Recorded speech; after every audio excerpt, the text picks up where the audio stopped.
Avez-vous déjà éprouvé une certaine distance avec vos enfants sans vraiment comprendre pourquoi ? Avec le temps, de nombreux parents âgés franchissent sans le vouloir des limites qui laissent leurs enfants frustrés, accablés ou même avec un ressentiment discret. Quand nous finissons par remarquer ce silence, ce changement de ton ou ce regard fatigué dans leurs yeux, la situation est déjà profondément ancrée. Pourtant, vivre sereinement à un âge avancé ne signifie pas se plier en quatre pour satisfaire sa famille. Il s'agit plutôt de posséder la sagesse, d'arrêter ces comportements qui les éloignent silencieusement et le courage d'établir des limites claires mais bienveillantes pour soi-même. Dans cette vidéo, nous allons explorer 7 éléments essentiels que les parents âgés devraient garder en tête s'ils souhaitent éviter le ressentiment chez leurs enfants et traverser leurs années de maturité avec dignité et tranquillité. Ce ne sont pas des règles tirées d'un manuel parental, mais des vérités que la plupart des enfants adultes ne prononceront pas à haute voix, bien qu'ils les ressentent profondément. Si vous avez déjà désiré maintenir votre famille unie sans perdre votre propre identité, cette vidéo est faite pour vous.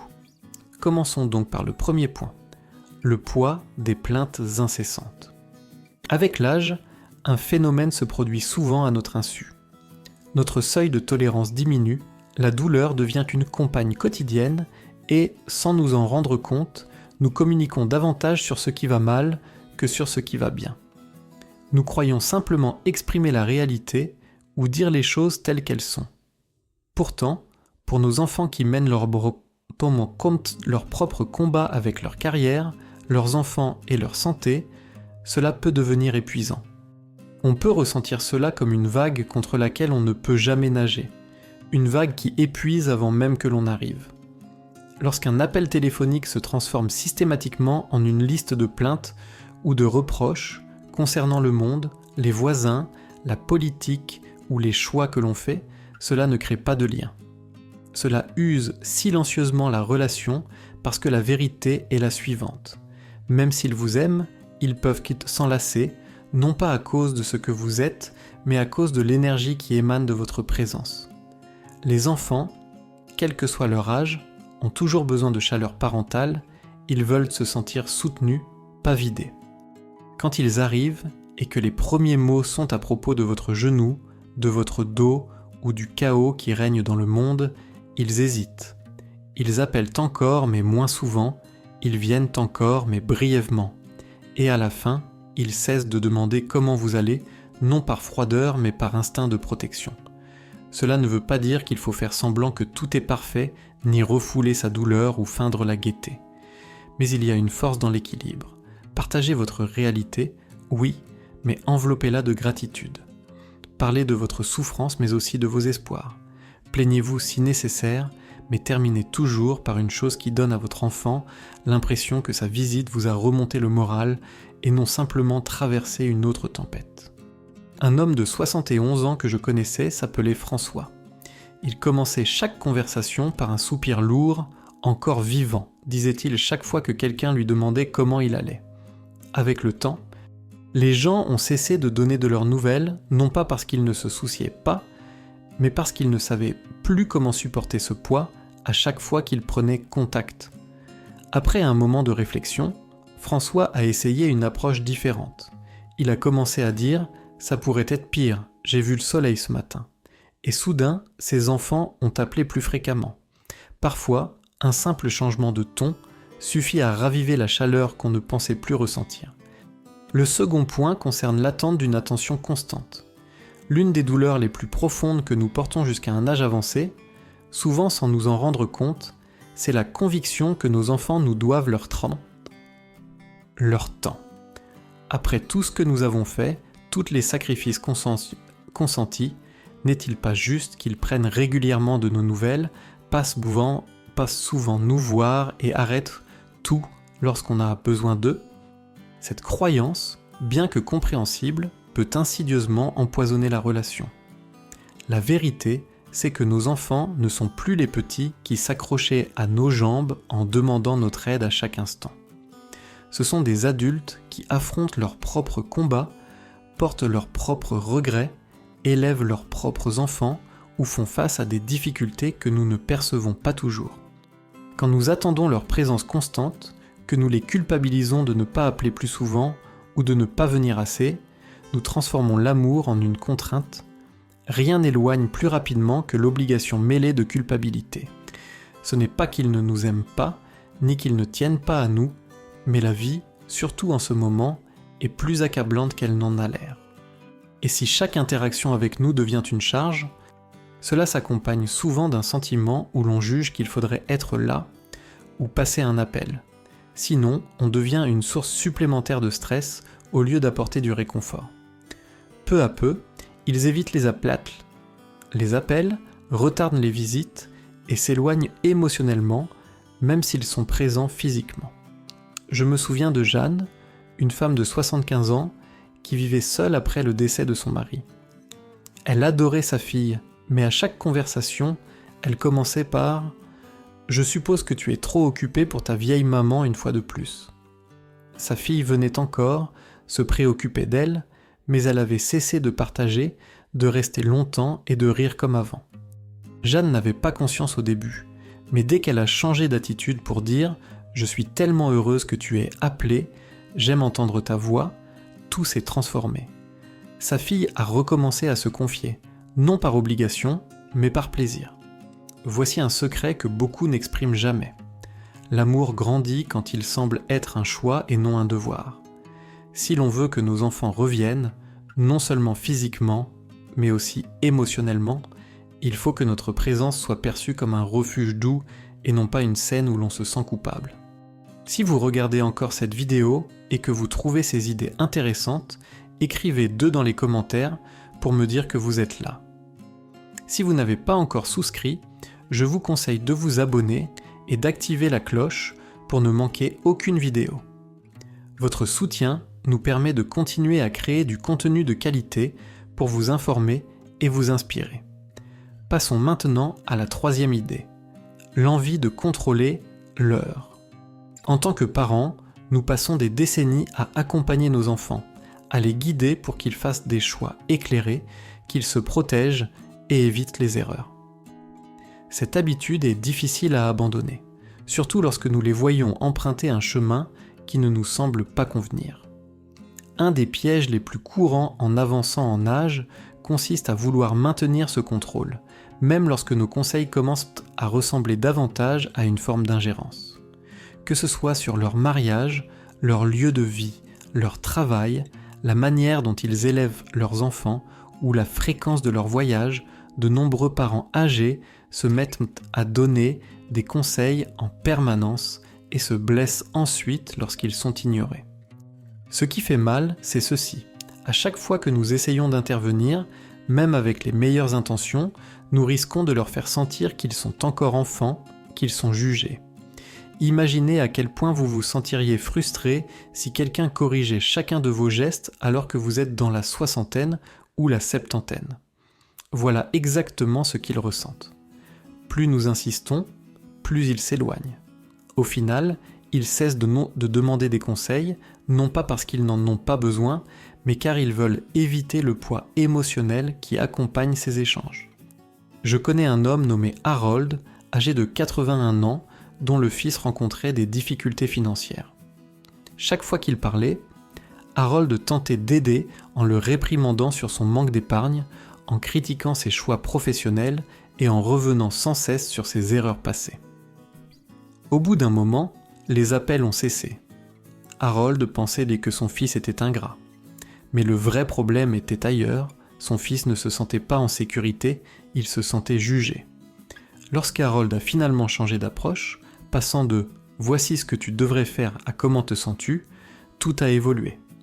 La porte s'est ouverte légèrement une nouvelle fois. C'est ce que souhaitent la plupart des gens, tout particulièrement de la part de leurs parents. Se sentir compris, se sentir reconnu et non pas corrigé.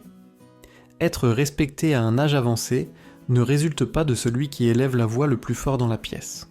Cela vient de celui qui écoute quand personne d'autre ne le fait, de celui qui pose des questions au lieu d'ordonner, de celui qui reste aux côtés et non au-dessus.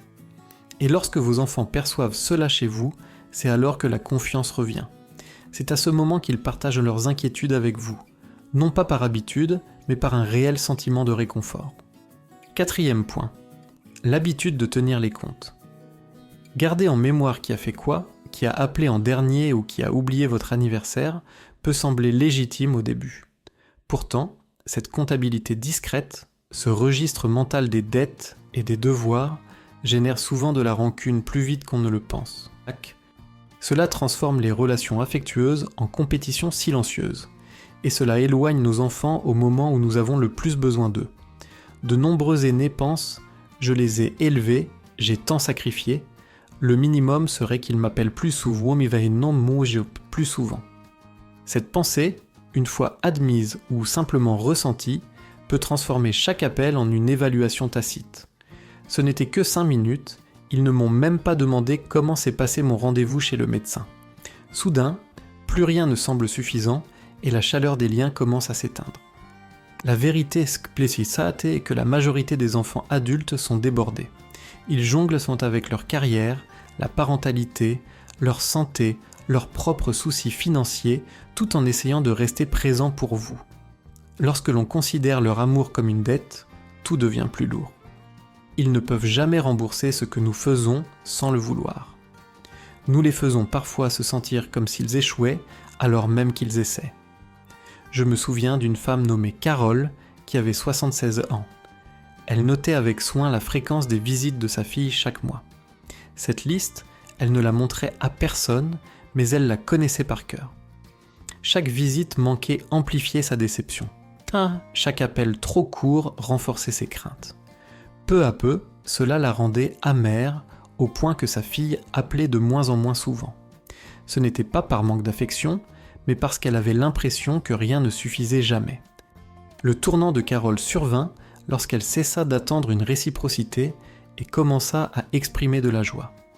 Elle disait alors « Quel plaisir d'entendre ta voix » au lieu de demander « Où étais-tu passé ?» Peu à peu, les barrières tombèrent. Sa fille cessa de l'éviter. Les conversations s'allongèrent et se firent plus chaleureuses. Lorsque nous arrêtons de faire des comptes, nous laissons l'amour respirer librement, sans culpabilité, ni comptes émotionnels, juste la connexion pure du moment présent. Si vous regardez toujours cette vidéo et que ces réflexions vous touchent, merci de commenter le numéro 4 pour me dire que vous êtes là. Et si vous n'êtes pas encore abonné, je vous conseille de vous inscrire et d'activer la cloche pour ne rien manquer. Votre soutien nous permet de continuer à créer du contenu de qualité pour vous informer et vous inspirer. Passons maintenant au 5e point, le refus d'accepter de l'aide. Il peut sembler noble de dire « je ne veux pas être un fardeau ». Pourtant, si cette phrase revient sans cesse, et si vous refusez constamment l'assistance proposée par vos enfants, cela pourrait devenir un problème. Envoyez un message que vous ne vouliez pas transmettre, un message qui dit « je ne te fais pas confiance, je n'ai pas besoin de toi, reste en dehors de ma vie ». Au début, ils peuvent respecter cette distance, mais avec le temps, cela crée un mur invisible. Ils commencent à se sentir inutiles près de vous, comme si leur présence n'avait aucune place dans votre univers. Lorsqu'un parent rejette l'aide assez longtemps, les enfants arrêtent souvent d'offrir leur soutien, non pas par rancune, mais par incompréhension, voire par blessure intérieure. Il y a aussi une dimension plus profonde. Certains aînés considèrent accepter un coup de main comme un signe de faiblesse, comme si demander à être conduit ou accompagné chez le médecin était un échec dans leur indépendance. Pourtant, la vraie force ne réside pas dans le fait de tout faire seul. Elle consiste à comprendre ce que l'on peut garder sur soi et ce que l'on peut laisser aux autres un moment. Je connais un homme nommé François, âgé de 82 ans, qui refusait toujours toute aide, surtout venant de son fils. Il répétait « Tu as ta vie, je vais me débrouiller ». Et c'est ce qu'il faisait jusqu'au jour où il a glissé sur ses marches en portant des courses. Il ne s'est pas cassé un os, mais sa fierté a été plus meurtrie que sa hanche. Ce soir-là, il a appelé son fils, non pas pour demander quelque chose, juste pour parler. Pour la première fois en plusieurs années, il a dit « Je crois que je pourrais utiliser un coup de main de temps en temps ». Ce petit instant a ouvert une porte, non seulement pour l'aide, mais pour la complicité. Son fils est venu plus souvent, ils ont ri davantage, et les visites ont duré plus longtemps, tout simplement parce que François a enfin accepté cela. Accepter des soins ne fait pas perdre sa dignité. Cela crée du lien, cela montre une confiance. Pour vos enfants, c'est une occasion de rendre un peu de ce qu'ils ont reçu, pas par devoir, mais par cœur. Laissez-les se sentir utiles. Permettez-leur de s'intégrer réellement, de manière concrète dans votre existence. C'est de cette façon que les liens se renforcent avec le passage du temps. Numéro 6, la mauvaise habitude de culpabiliser. Une des méthodes les plus rapides pour éloigner vos enfants, sans même vous en apercevoir, consiste à les culpabiliser. Cela ne nécessite pas d'être bruyant ou théâtral. Parfois, cela se manifeste par un simple soupir lorsqu'ils s'en vont, un discret « tu n'appelles plus jamais » ou une plaisanterie qui blesse davantage qu'elle ne fait rire. Je suppose que je ne compte plus autant aujourd'hui. Vous ne souhaitez peut-être pas leur faire de mal, simplement exprimer votre solitude ou votre manque. Cependant, lorsqu'on utilise la culpabilité afin de communiquer ses besoins, cela finit par les épuiser. Elle ne rapproche pas, elle pousse à la fuite, transforme l'amour en devoir et les rencontres en obligation. Ce qui est important, c'est que la plupart des enfants adultes portent déjà cette culpabilité en eux.